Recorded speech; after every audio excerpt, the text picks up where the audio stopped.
আমি এত কিছু কেন করেছি তাহলে শোনো।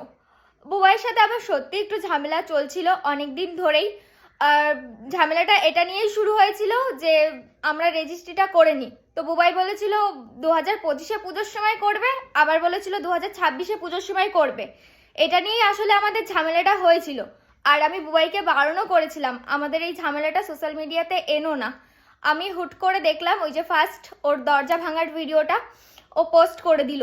এটাই আসলে আমাদের ঝামেলাটা শুরু হয়েছিল। তারপরে আমি এই প্ল্যানিংটা করেছিলাম একটা ফেক বিয়ের ফটো পোস্ট করে ওর রিয়েকশনটা কি আসে, ও কি করে, ও কি সত্যি আমাকে ভালোবাসে নাকি ও অন্য কোনো মেয়েকে ধরে নেয় আমাকে ছেড়ে। আমি এটা বোঝার জন্যই ফেক বিয়ের ফটোটা আমি পোস্ট করেছিলাম। তো আমি ভেবেছি ও আমাকে একদমই ভালোবাসে না, তাই জন্যই আমি এইসব করেছি। আর এই যে এটা আমার ভাই, আমি আমার ভাইয়ের সাথেই প্ল্যানিংটা করে তারপরেই করেছি। আর তোমরা যে অনেকেই এআই দিয়ে অনেক কিছু অনেক রকম ছবি বানাচ্ছ, আসলে আমি এর সাথেই প্ল্যানিংটা করেছিলাম। আমি মুখটা কিন্তু ঢেকেও দিয়েছিলাম। আমি কিন্তু ছবিটা তো আমাকেই পাঠাতে পারতিস, তুই ছবিটা এটা ছেড়েছিস কেন? ফেসবুকে ছেড়েছিস না, তুই তো পার্সোনালি হোয়াটসঅ্যাপে আমাকে পাঠাতে পারতিস ছবিটা। আমি তো সোশ্যাল মিডিয়াতে একদমই যেতে চাইনি। ফার্স্টে তুই দরজা ভাঙার ভিডিওটা করেছিলি, তোর যে আমার ভিডিও আর বিয়ের ছবি দুটো এক হলো। আমি তো ওই জন্য মুখটা ঢেকে দিয়েছিলাম।